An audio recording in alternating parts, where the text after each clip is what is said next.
be transparent as fuck. Yeah, okay. Well, I have to ask first because doing like live radio, I have to be like, yeah. Nah, I catch myself on lives. I'd be like, yo, what the freshness? I know, right? You need coffee or anything?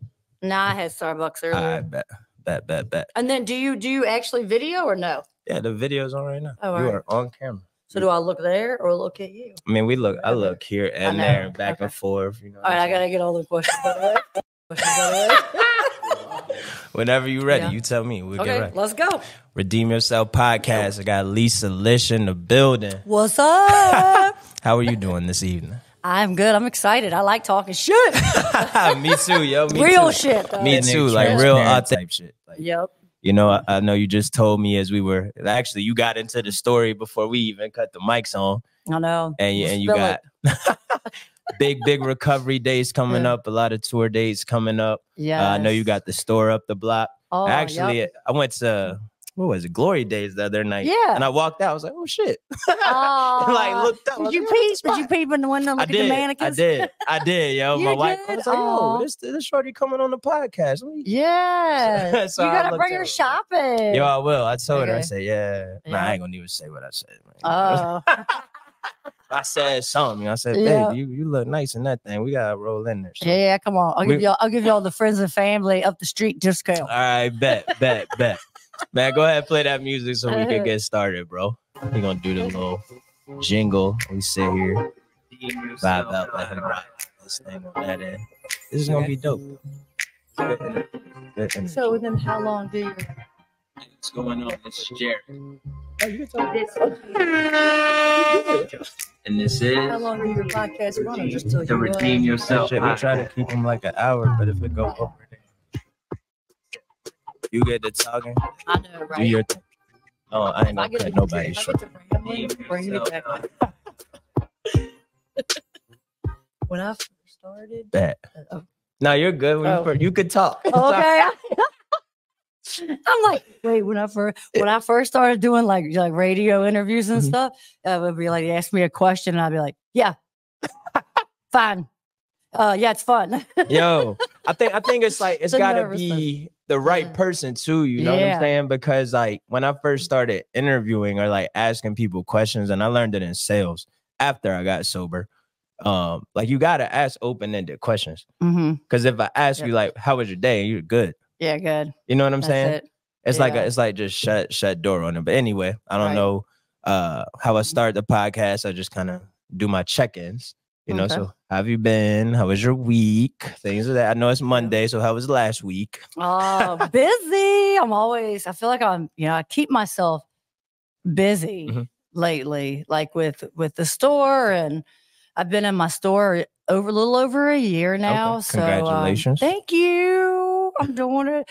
But I get bored. If I'm bored, what they say that bored is the devil. Idle time is the devil's playground. The devil's playground. Yeah. So I've been keeping myself busy, but it's good. I've been good. Nice. I like that. Nice. Yeah, you got to stay busy. Got to stay active, and I know you do a lot of shit. Yeah, I've been following you for the last several years. Awesome. Several years. I think at one point when I was still doing music, I think I had even like reached out to you to get in one of the videos, but I think all of that shit fell through anyway. Oh shit. Hit me up. I'm ready. Yeah, no doubt. I got a little stage too at my store. Word? We can shoot the whole video. Yeah, we're going there and get it popping. That should be smooth, yo. Yeah, good time. Good. It'll be a blast. This sounds like it already, yo. But shit, my check-in has been cool. Probably very busy, like yourself. Meeting with clients, just the regular day-to-day dad stuff. Nice. Family stuff. Yep. And podcasting. You know what I mean? Other than that, it's all about you now. Okay. You know? So we're going to go ahead and turn this over. Simple questions, Okay. The first one. Shoot. The first one is, how was life for you growing up? All right. So you want the good, the bad, the ugly, and tell it all. The fun. Whatever you comfortable sharing. So I like to just tell it, like just rip the Band-Aid off. That's what's up. So growing up, I remember like when I was real young, like I had a decent childhood. My mom, this is when my mom and like dad were together, you know, and I remember like I have good memories of that until I do remember like my dad drinking and coming home, or like, you know, not coming home or and I remember, you know, a couple little fights or whatever with him and my mom, and I have a sister too. And anyway, they got a divorce when I was 9 or 10 or something. I don't remember their exact age. So I went. My mom, I lived with her and my sister, and my dad lived by himself. But I would go there sometimes on the weekends to visit my dad. Well, so like I always felt connected and close. Like I was like daddy's little girl. Like I was his best friend. And I would go down there. My sister was always jealous. That bitch was. She always been jealous of me. Hey, is she speaking to you, brother? Yeah. No.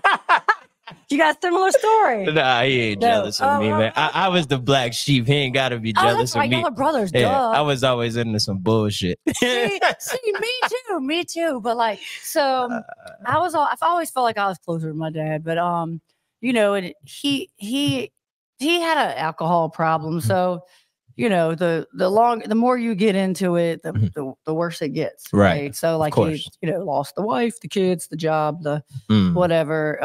But I would go visit him and I had to write him letters. Well, the last time I was going to go visit him, he killed himself right before he got the letter in the mail. Like, I think he died like the day before or something, that he got my letter that, you know, I was coming there.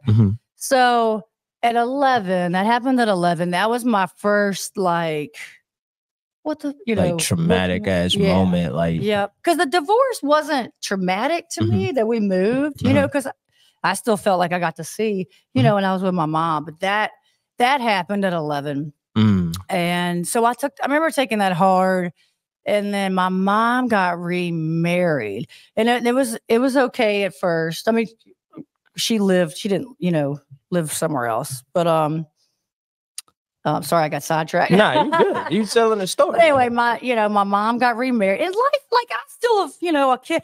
I was an very imaginative kid. Like I kept myself busy. Like I still do now. Like I would go fucking talk to myself because I was like my own best friend. I still do it. Hey, I do that shit too. I think you got to at times. Yeah. You know what I'm saying? So like I think I was a fun kid, you know, riding bikes and going in the woods, playing and stuff.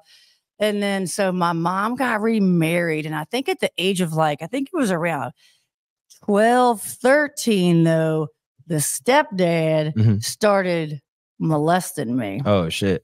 And at 14, I kept it a secret. You know, I didn't tell anybody. And today, like, I always wondered why. Like, why didn't I ever say anything about that? So that went on for like 2 years, maybe 2.5.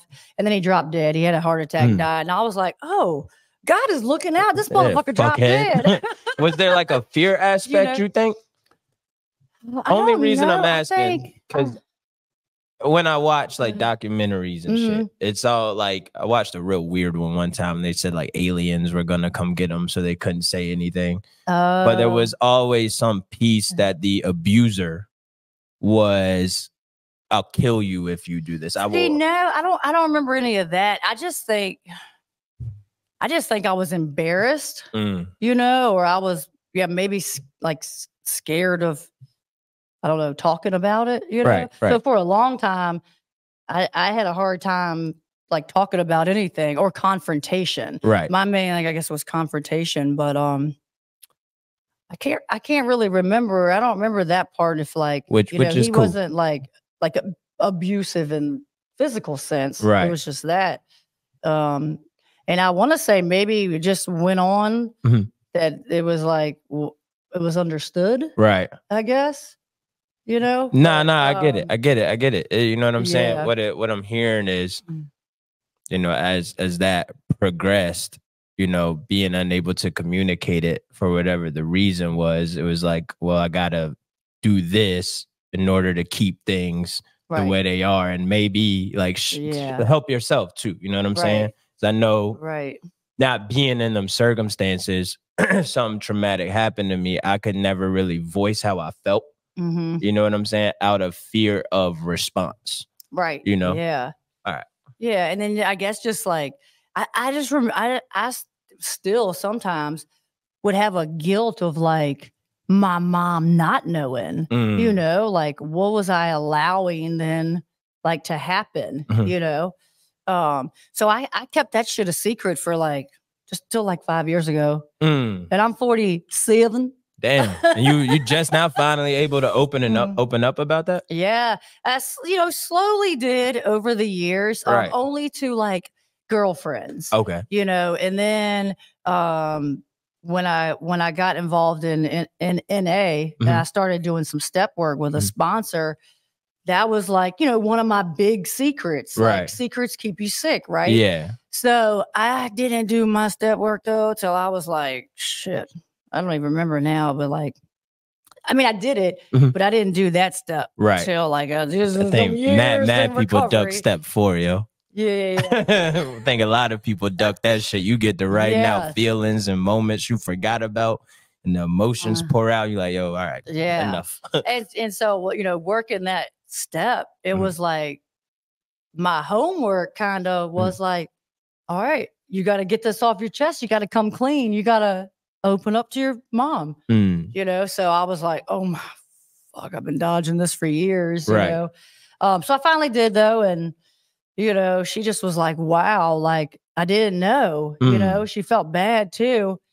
And then I, you know, felt bad I kept it a secret for so long, but it was the biggest like dark cloud. And then, you know, and then I think it came with some understanding, like, because so at 13, 14, I started with alcohol and I did that, you know, partying normal. Well, I don't know about normal, but, you know, teenage shit, going to parties.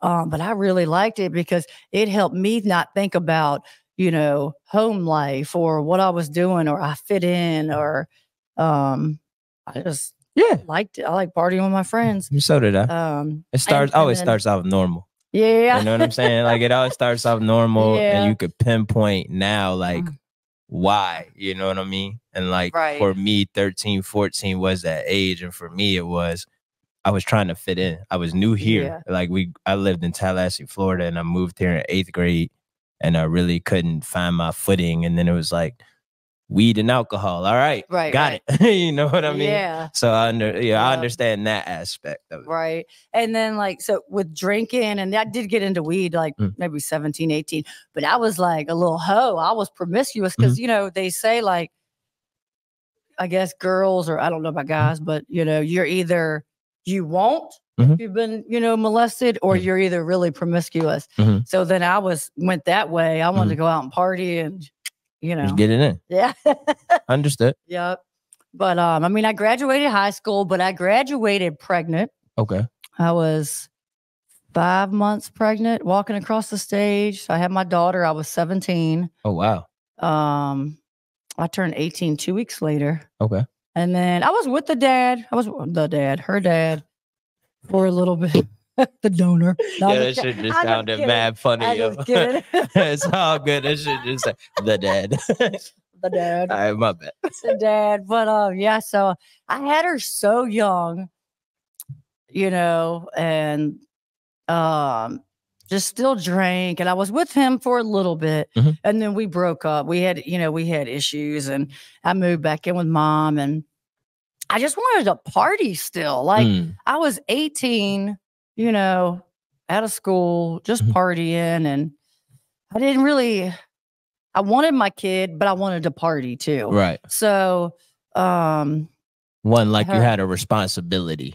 Yeah. I get it. I was there. And so she ended up going to live with her dad. Actually, he had gotten, I guess, married or was with somebody at the time. And, it was like a little bit of a court thing going on because my mom helped, you know, me keep her when she was little, and it was supposed to be temporary. We did a temporary thing, but of course it wasn't. And like, you know, a couple of years went by, and then that added on another guilt that like I felt like I gave my daughter up, but I felt like at that time it was the best thing for her because I was so young. I was living with my mom. I was selfish too. Like I wanted to go, you know, I had started getting into Richmond and coming up here. There was clubs up here. I was dancing. Where you from? There was Hooters girls and I wanted to be a Hooters girl.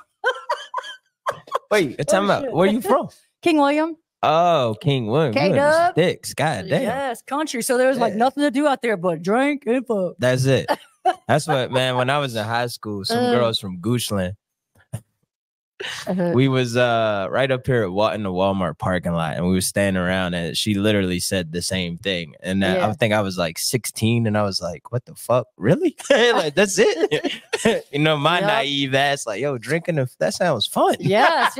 Hanging out in like cornfields, and, you know, going, taking the trucks forward. Now it's an adult, like, thinking of like the trauma and shit, because now I'm all like in the brain, like, damn, man, what were they going through back then? That was the result of that saying to some dude she had never met, you know. But in the moment, I'm like, yo, that is sweet. Like, let's go. You know? Right. You're young and dumb and full of cum. That's it. That's it.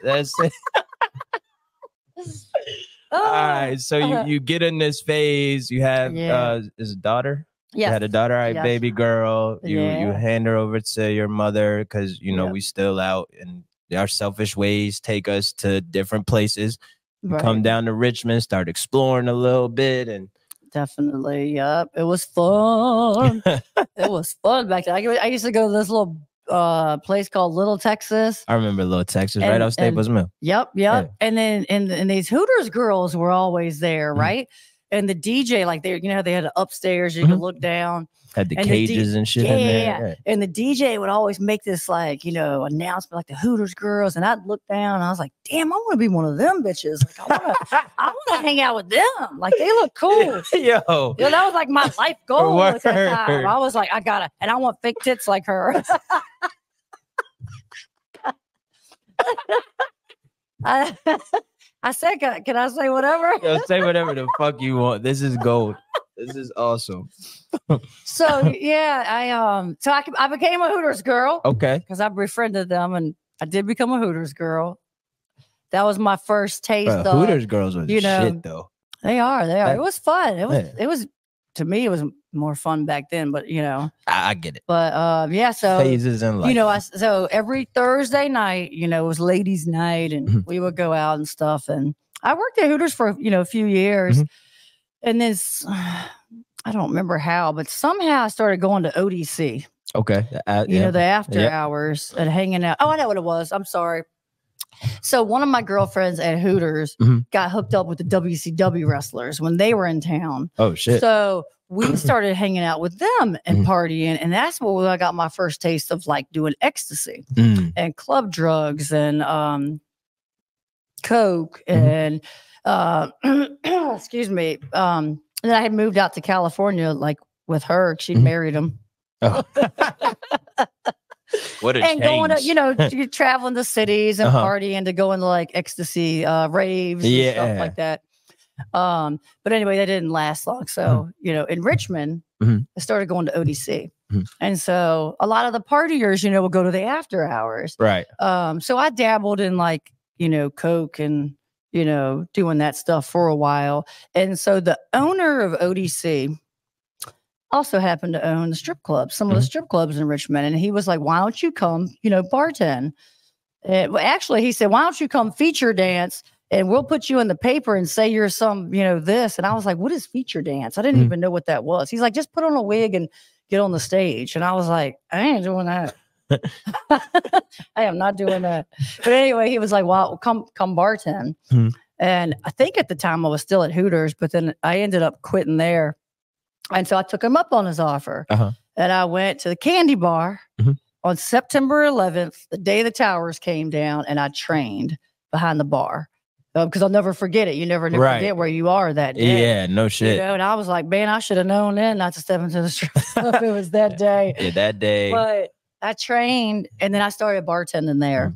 And then I never forget the DJ was like, I give you 3 months, you're going to be on that stage. And I was like, no, I'm not. I will never get up there and gyrate my ass up and down like that. That was what I said. I said gyrate. I don't even know the word. And so here we are. It's a word. It is a thing. You know here we are 20 some years later, and I'm still gyrating my ass all around the country. Hey, man. If it pays, fuck it. Yeah. But like, you know, being in that industry, and then I started dancing. It was 2 weeks shy of the 3 months. I was like, damn, he called that. Then I should have placed a bet, dude. I know, big. Right? Yep. So I did. I dabbled in dancing and bartending, and I was like, whoa, you can drink and you can, you know, do whatever, and you're making all this money. So it's like the drugs and the alcohol and the cash. It just goes. The lifestyle. Yep. Man. Yeah. And it sucked me in, like, you know, partying every night, making money. You didn't have to go to work. You got fined. Right. Like if you didn't want to go to work, you know, if you're late, fine. Like what, pay off your shift or something? They would find, like, you would get like say a no-show fee. Okay. Which was maybe back then, I don't know, $50, $100. My fines racked up though too, because I get too fucked up and want to leave early. Just leave. You never got fired. You don't have to pay your fines. Right. So, and then, like I said earlier, progressive, just get worse and worse. And then, Coke happened to be my drug of choice, then, and alcohol. And then, you know, I started dating somebody, not saying it was his fault, because I take responsibility for everything that I put in my own self. Right. You know, but I got, we would take pills, Oxycontin back then. I didn't know you take it every day, you're going to get addicted. You know, it wasn't my thing. It wasn't my thing. So I took that while I was, you know, doing the other stuff. Well, when you get addicted to pills and then you run out of pills, then what do you want to do? Right. What's left? So we would sniff street heroin to not feel sick, you know, because once you got, you know, did it so much, you got sick. So at one point I was like, I did Coke at night and then do pills to not be sick. And then I was throwing up. So I looked like a fucking toothpick with tits. I was so skinny. I was so... Yo, that's a crazy image. Yo, but it happens. And some like real shit. Like, I know it's funny, like looking at it that way. Yeah. But you can almost instantly tell, like, oh my God, they need help. Yeah. You know what I'm saying? Yes. Like, as I laugh, but it's like, I know. The imagery was funny. It's the trauma that made me think everything's funny, you know? Yeah, because we gotta laugh at this shit. Yeah. You know what I mean? Like, we gotta laugh at this shit. Yeah, and I was just so deep in it because, you know, it was hard to try to get clean when you're sick. Right, of course. You know, you don't want to be sick. And like we try, and then we got tired of feeling tired. 100%. And so that my first bout of clean time, or like a rehab, I went to a rehab because I had gotten so bad and so just sickly looking. Well, how long were you in like active addiction, would you say, though? Probably, God, I don't remember. 10 years, maybe. Okay. And that's with like piling on, you know, while trying to manage dancing and also using, and now you're at the point where you're just trying to sustain not being sick. Yeah. All right. Yeah. Gotcha. So I went away to a 8-day rehab in Winchester, and I liked it. I had fun. Like I had fun in the rehab with all the other addicts, going to meetings and stuff. And I got out. Went back to the same place. Environment. And you know, people, places, things. So I didn't go right back to the strip club, but I eventually did. So I think I only made it like 4 months clean. And mind you, the first one was in the rehab. Yeah. And everybody in the rehab wants to move to that little city, you know, afterwards. But I was like, oh, I got to go back home. So I went straight back into dancing. And I didn't have a good... like support system around you. Yeah. You know, I felt like I wasn't clean long enough, but I remember being happy. Like I laughed again and I was like eating again. Your glow was throwing up. Back. Yeah. So I did have that, but I dove back into doing the same shit with the same people and dancing and stuff. So I went back out and I was back out for like 5 more years. Okay. 4 or 5 years. And what year would you say that was? I know it's been a long time, yo. We have to do some math. You got 16 coming up. Well, no, 15 coming up. So I got clean in 09. Okay, 09. And then so 04? Or 05. 04, 05, that range. Yeah. No, I had been out of high school like 2 years. I was just getting my feet wet. Yep. I was just on the scene, like knucklehead and shit. That's actually when I got arrested. Like all of my shit came to a screaming halt. You know what I'm saying? Because of my addiction, I started to sell, and I went to jail behind it. And that still was not enough for me to stop, because adding on to the guilt and shame was like, here I am again, like fucking up. My family already knows I suck. Like, what else am I gonna do? And then I had a kid on top of that, and it was like, oh, this fucking sucks. Like, but like yourself, I'm like, well, I'm not really ready to be a dad. Like, drugs and alcohol are very prominent in my life right now, and I fucked up a lot. You know what I'm saying? It's part of the journey, though. You know, part of the journey. So 05 rolls around, you had the 4 months clean, you jump back into the game, and you got 5 years back out there. What was that kind of like? So then I didn't get back on the pills or like the heroin or anything like that, which I never really did heroin a lot, but I did it, you know, mainly for the pills. I didn't get back into that, but I turned, and then I got into meth. Excuse me, like still doing coke and meth. I hang around, you know, different groups doing different stuff. So for me, it was like I was looking for the next thing that, like, I don't know, a different high. Yeah, we were chasing the dragon. That's all it is. You know what I'm saying? We get that thing in our system to deal with our pain. Right. And then it's like the first time is never the fucking same. Now it's like, yo, I want to experience that again. Right. Like, how do I find that? Oh, the coke ain't doing it. Let me try this. You know what I'm saying? Oh shit, that was dope, but it's not enough. Like, so it just progresses. Yes, and then always just chasing that and that, you know, having fun or whatever. Whatever we think. Yeah. But what stopped me was getting in trouble. I had a couple of charges, and then like I think it was probation. I had to pee, and I couldn't. I think I did a couple of clean ones, and then I peed dirty. Short one time, and I went to jail a couple of times, and then I'm trying to think, guys, because to me it's like been so long ago, but it's really only been what 15, 16 years ago. That's long enough. I know, right? But I got tired of living the way I was living, because pretty much at the end I was couch surfing, and the people that I was partying with, I let them inject me with it. So I had reached that level because I had never done that. And, you know, sometimes you think, oh, I ain't never done that. Right. Give it enough time, motherfucker, you will. It's like that movie. You know, what's that fucking movie with the rock singer? It was like a comedy off of Johnny Cash, and they were, Dewey, don't you do that, Dewey. This here is cocaine. You don't want this. And he like busts in the bathroom. It's like, give me that cocaine. And it just kept, what fucking movie? Never mind. Fuck it. Yeah. It's a funny ass movie though, but it was the progression. This here is marijuana. It's like, I want some of that marijuana. And he just kept smoking. It was crack. Yeah, cocaine, goes to the next thing. Heroin. I would never do that. Yeah, I would never do that. Yep. Oh man. But yeah, so at the end, that was, you know, a couple of times of that. But like I said, I was like couch surfing. I didn't even have a house. Like I didn't even have a car by that time. I got it like towed from the bottom, never went and got it because I couldn't make no money. I was kind of crazy. Yeah. I felt like it all drove me crazy. Right. It does, yo. That shit, it's not normal. I couldn't carry on a normal conversation. I still really probably can't go. I don't think I can either, yo. I ain't gonna fuck around. But sometimes I'm like, damn, did I say that? I know, right? Yeah. I've gotten better over time, but not like podcast, I'm gonna tell you. I'm gonna spit my coffee out. Oh, sorry. It's all good.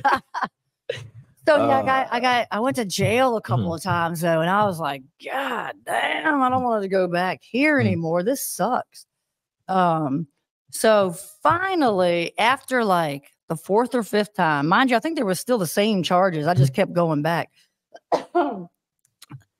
They put me on probation or something. No, it was DRC. I'm sorry. That was DRC when I was in that program. Yeah. So I had to do the colors and I had to go to their meetings and I had to go to other meetings. And I lived with a friend that was clean. And he had been clean for, God, I don't know, 20 years at that time. Shit. So he helped me and he drove me like to all my classes and we go to NA. So I got more involved. Okay. And then like, I liked how I was feeling. Salute I liked to how him. Salute I was. To that friend. Yep. Rest in peace, Billy. Okay. He died clean though. R.I.P. Billy. Yep. That's dope. That's dope. So yeah, like I had him as my network, and then I built the network. But also like just being clean. I didn't have to live like I was living. And I felt safe and. Yeah, it was like well taken care of. You had community, you had support. Yeah, all those things that you were probably missing for so long while in the life. You know what I mean? And then I was, seeing my daughter on the weekend, not staying up all weekend. Yeah, or beauty skipping of out recovery, on seeing her. Yep. And then I had to get the real job, which was bartending. But I got a paycheck. It I had to show that paycheck. It pays, yo. I hate on nothing. If somebody doing an honest work and they're trying to better themselves, man, I'm not I look down on nobody because I remember what it was like, people telling me no because of a mistake that I made at 21 years old. Them telling me I wasn't good enough to fucking stand in Sam's Club and talk about TVs. I got told no. Right. I couldn't answer phones at the bank. And I remember and I went on like at least 50, maybe not 50, but like 30 interviews tops between when I got home from jail. And I remember the last interview I went on, and this was like a big spiral moment for me, like straight down. So I went in, like I felt real confident, put the shirt and tie on, and me and the guy get to talking, and I can speak pretty, I can articulate well, I can hold conversations, I can sell myself. And it was going great. And the dude flipped the page and immediately I saw his whole face and demeanor change. And he closed it and he was like, I said, hey, bro, I know what you're about to say. Thank you for your time. And he was like, thank you for your understanding. We shook hands. Right. And I remember walking out to get in my truck and I just broke down. You know what I'm saying? Yep. And now looking back, that was probably a really good moment for growth. But when you're in the shit, it's like, man, my life fucking sucks and I can't escape this no matter what I do. So it was like, fuck it, I only know how to do one thing. I'm going to get fucked up. And then that was, say, like probably 2010-ish. And I was off till 2013. But it was like a major, just straight downward. Like I just stopped giving a fuck about anybody and anything during that time span. So I get it. Yeah. Oh, that shit sucks too. Nah, I mean, it definitely does. I've even had those moments of like after being clean and then like my fucking felonies will come up. And fuck with, or what happened? I think it was the felonies. I was worried. I think it was getting my store. I was like, oh shit. Watch them think, To like, this day, it's like I still like get cringy when I gotta fill out shit. Like even as far as like even volunteering at my kid's school. It's like, have you ever? It's like, man, how long do I have to answer this fucking question? Yeah. You know what I'm saying? That's what it was. I wanted to get a business loan, but the way the bank was doing it, they did it through the government. So then they're like, oh, do you have any felonies? And I was like, fuck, I got felonies and LLCs. They were like, nope. We'll give you a credit card though. And I was like, all right, I bet I take that shit. You know what I'm saying?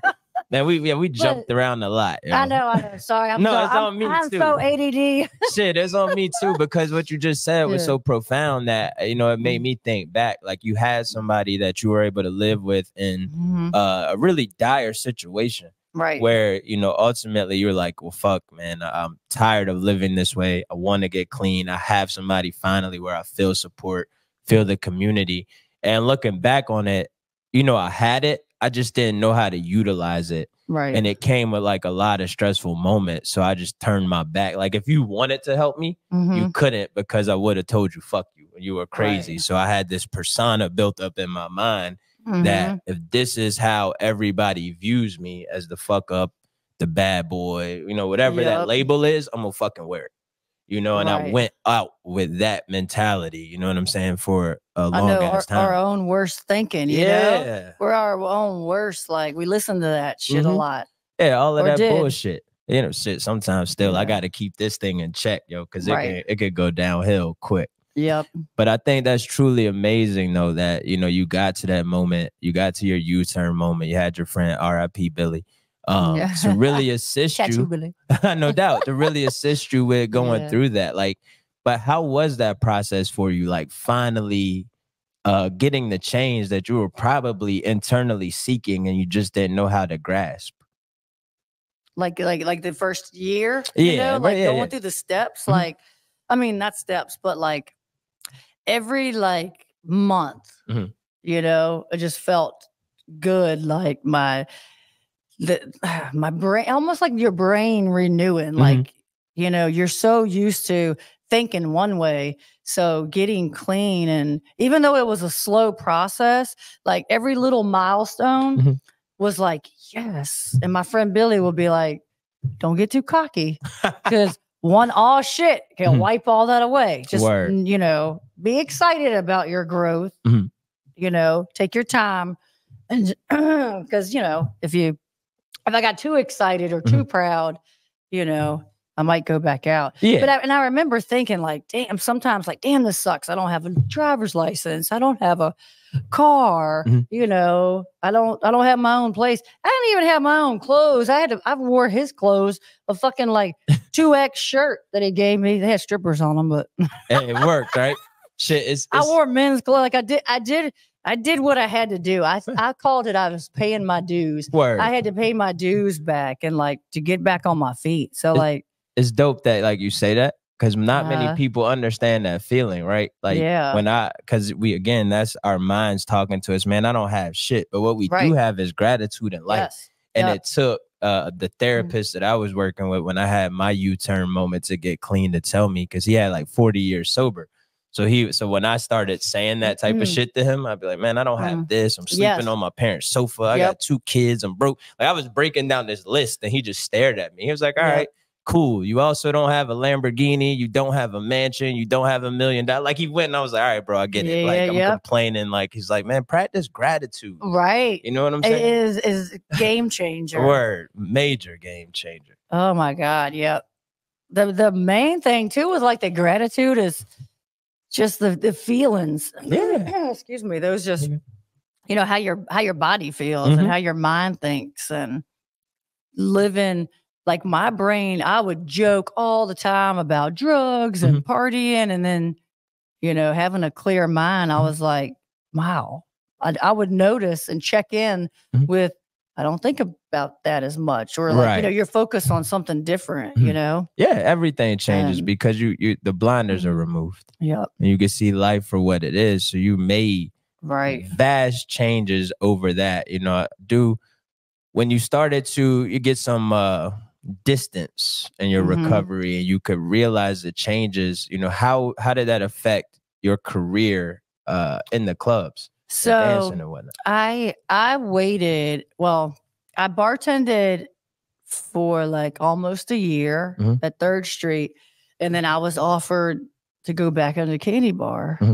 Mind you, that's where I had been using though before, bartended, and we were all a little nervous. You know, even my teacher at DRC was like, I don't know if that's such a good idea, and I was like, let me get my feet wet, you know, back in it. And anyway, so I did, and I was okay. And I just knew I had to keep myself busy. Right. The same, like keep myself busy, be very vocal about, I don't use, I don't drink, I don't do this, you know.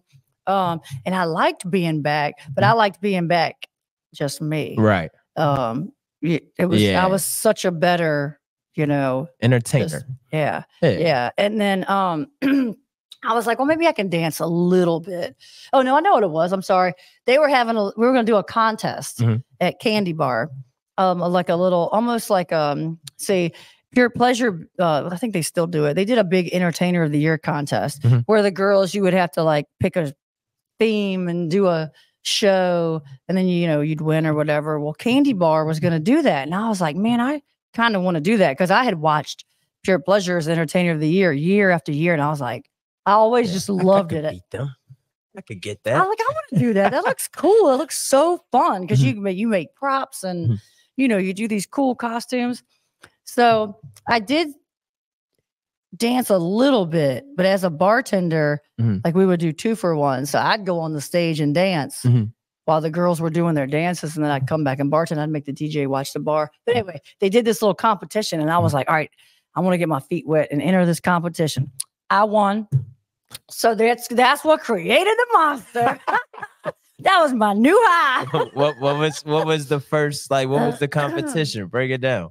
It was kind of like the Entertainer of the Year. You pick a theme, and what was your theme? Lady Gaga. Okay. I had the costume, I had the music, I had the paparazzi chase me through the club. Oh yeah. You went all the fuck out. Yeah, I was in it to win that shit. I was in it to win it. Oh, that's fire. I even did a costume change. I made this hula hoop thing where I got in it. Went in, one thing came out. I had everything off. I had a disco stick, Yeah, that's what's up. So I won that one. I was like, oh my God, that was such a thrill, So I don't know why I left there. I don't remember the reason, but I did go to Paper Moon Southside and I house danced. And Pure Pleasure was doing their Entertainer of the Year. And I was like, damn, I had a lot of fun doing that one. I was like, let me go work over there so then I can get in that contest. I own the prize. So I entered it. Guess who won? You. What was the theme that time? That was Alice in Wonderland. God damn. But I started as Alice, but then I quick changed into the fucking Queen of Hearts, and I came out and kicked like this mannequin. Like I came back out of the thing. I went in as Alice. I made this wardrobe thing that had like cards and roses and hearts. I had a fucking teacup at the end that I did like this water show. What? Yeah. Bro, that shit sounds sweet as a bitch. So, and I had a friend, she had already was a feature. She was also already clean in recovery. So she helped me kind of, know what to do and help me with that show. So I won that and I was like, damn, bitch, Rochelle. I was like, that is so fun. Like, what can I do now? Like, where do I go from here? I've already won it. I don't want to do it again, if you want it. So like about a month later, I got this call and I think that's how I know you. Rochelle Ryan. Well, not that Rochelle, okay, but yes, that's one of my best friends. Rochelle Larry is my friend that featured in the dance here. Okay. And then Rochelle Ryan came a little bit later. Okay. Gotcha. Actually, no, Rochelle Ryan was at that Pure Pleasure Entertainer of the Year. I'd met her by then. So before that allure happened, we worked together. Oh, you did? Yeah. We worked together when I was like from 17 to probably 20. Oh, really? And then next time she popped up, I was like, yo, what you been doing? What happened? it was like she found me on MySpace. Do you remember MySpace? Yeah. And you put your top people at your top friends. Yeah. And she was like, she's hot. I'm gonna hit her up about doing like bachelor parties. And she did. And I was like, oh my God, a porn star is hitting me up. Like, what? Yeah, before that transformation happened, I was like, yeah, anyway, go. Yeah. So anyway, like, after my other friend, Rochelle, helped me with that, she got the agents. You got to have agents when you feature.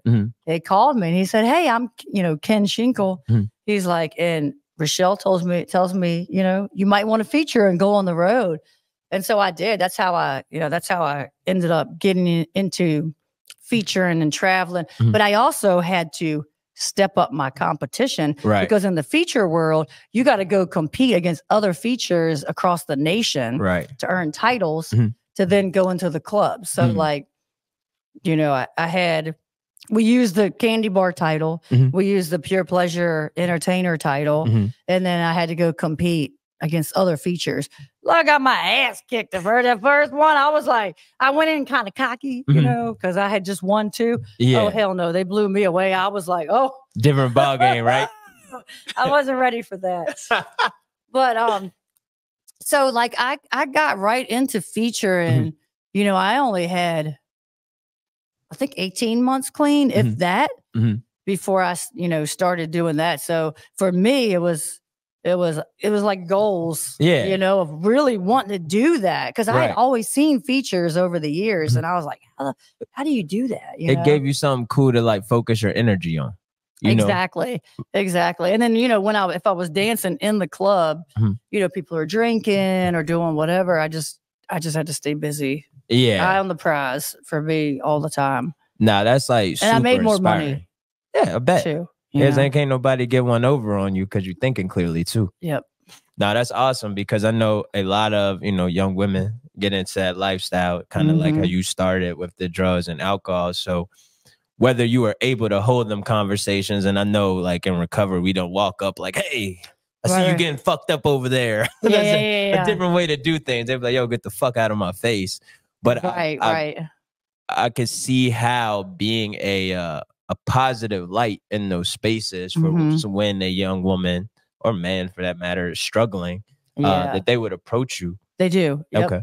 Yeah. How them conversations normally go? You take them like privately and y'all kind of rap? It's usually through Facebook. Okay. It's not as much face to face. Yeah. It's usually they feel more comfortable, you know, that way. And, you know, I give them leads and let them, you know, talk of what to do and what I did.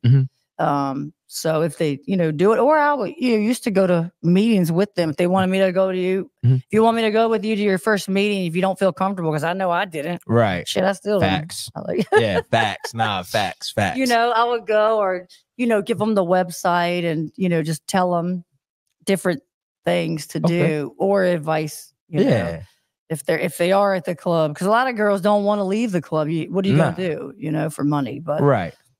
I don't know. But you made it through. That's one of them, like, you know, like everybody's got a story, right? Like whether it's from the trap, it's just a different situation and circumstance that you were able to build your popularity financially, other goals personally. It seems like you're reaching because you got a lot of shit going on. And it's like dope to watch just on the social media joint, because like, I'm not gonna say I remember it all, but I remember kind of watching the pictures from some of your tours and having like the outfits and shit from what's like social media appropriate. You know what I mean? Right. Like just the shit I can see, like, yo, that's kind of fire. And now it's like, you know, I'm gonna let you tell us. I know you got a store popping. Like, what else you got? Yeah. So I always dreamed of having a boutique in Richmond with like sexy shit, bling shit, stripper shit, hoe shit. Just all the shit. Because like for me, like all those years of going to clubs or going out, I just didn't feel like Richmond had like a good, sexy clothing store. And they don't. So I would go to Vegas, or I shop in Miami or LA. I mean, you know, later once I was like touring and when stuff. You caked up. Yeah. And so I just thought I always wanted to bring that. And, you know, people will always ask, well, what are you going to do after featuring? Like they used to say, what are you going to do after Hooters? Like, you know, aging out of it. And I'm like, I'm going to own my own boutique. That was my go-to, but I just didn't believe it yet. I just didn't know how it was going to happen. You know, I was like, I ain't going to school. I don't want to go to school. Nah, I got you. I don't want to go get a, you know, education degree and all that. Nah, I got you 100%. So, you know, I featured for like, shit, what's it been? 14 years, 13 years. So finally though, I was like, all right, you gotta shit or get off the pot. Like, what am I gonna do? What am I gonna do after? You know, because I am kind of getting up there. Right. And you know, I would still work in town, bartend, dance, travel a little bit. And so I told myself I wanted to buy my own property first, you know, to live in. I don't want to start a business and then like be renting an apartment or something. Right. For me, it was more important I wanted to buy a house. So I got my credit straight. You know, when I first got clean, I didn't have shit. I didn't have credit. I didn't have a license. I didn't even know that shit existed. I didn't have clothes. Yeah. So over the years, I was, you know, part of my goal was get my credit straight, you know, get things back, and not just all material things, but, you know, just the goals that come along with them. So like adulting. So, you know what I'm saying? Yeah. So, you know, I did that. And then I bought my own townhouse. And so right after, like a month after I bought my townhouse, and I was like, yeah, I made it happen. Like I fucking made that happen. I never imagined like me to buy my own townhouse. Right. You know? And so as soon as I did that, the next month I went and got my business license because I was like, all right, I did that. There's no time, you know, to sit whatever. So I was like, let me start the website and then let me start, you know, building this because mind you, while I've been featuring, I've been trying to build like my name or whatever. It's a brand. You know, is what it is. You know what I'm saying? So I started the website and to get my feet wet of what I was doing. And, you know, when I shopped in different cities, I looked at the brand on the clothes. So I already did my homework everywhere I went. I noted and bought the clothes. Right. So all I had to do was go look in my closet of the shit I wanted to put in my store. But anyway, sorry, I did the website for a year and I did pop-ups, events and stuff. And then I was like, all right, let me start looking for a building, you know, a space. And I did. And the first one kind of fell through. And then, you know, a month later, I got a different realtor and she was on it. And I, you know, looked at like 5 different spots and I was in a hurry. Right. I probably could have waited and, you know, researched more, but I got my spot. It worked out. And then a friend of mine that I had known for years since my ODC days, he was an artist and he's an, like a nightclub designer that he had moved to Miami and he came back. Stefan, I was like, hey, I got my space. You helped me design it. And he did. And it's so bitching. So I finally was like, oh my God, this shit is happening, you know? So I just kept following my dream. I didn't know how it was going to happen, but it's happened. Just manifest it. Just manifest it. Hell yeah. See, focus. For those that didn't catch that, what you just gave was a blueprint on how to make shit happen. Like, I listened to everything you said, yo. Like, break it down. You got your personal shit straight first. Right. The money, the credit, my home. Right. Now I can rest. Yes. Then as I'm building my brand, you had your vision. The goal was clear, like crystal clear. You knew what you wanted to do. So while you travel, right, you buying the shit, but also like, this is dope. I'm going to come back to this later to put into my space. You broke down literally how to make it happen. Right.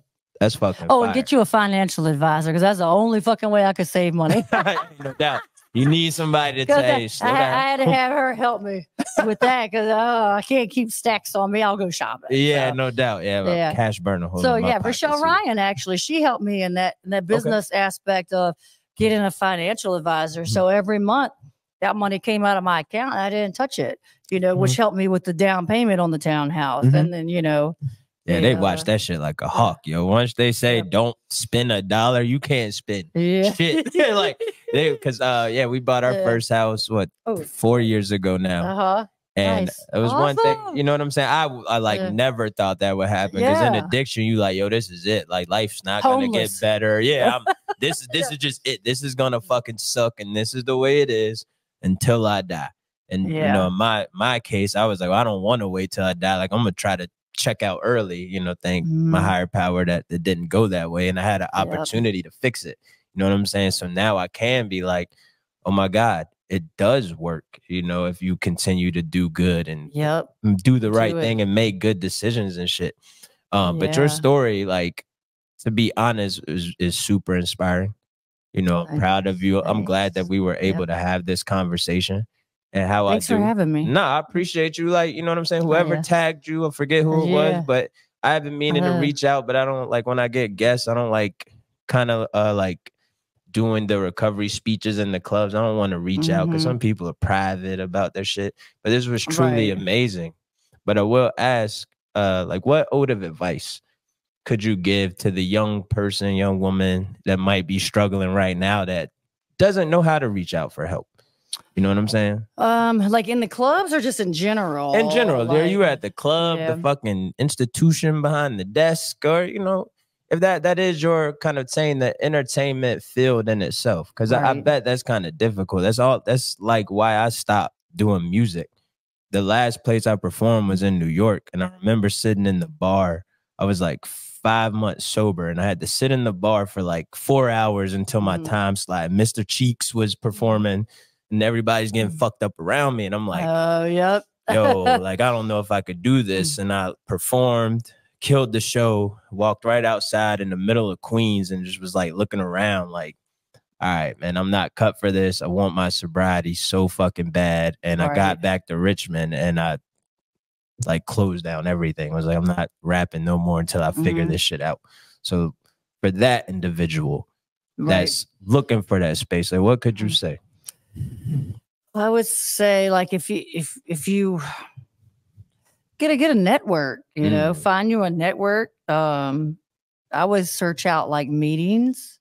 Go to meetings, because if you don't know anybody that is clean or could go like say for you like have somebody to go with you that was also clean. Like for me, I had Rochelle, or Larry that was already in it, so could guided me through that that feature and stuff. Like they're with me, so it's like get a buddy system. But if they don't know anybody, you know, go to like na.org and find meetings here.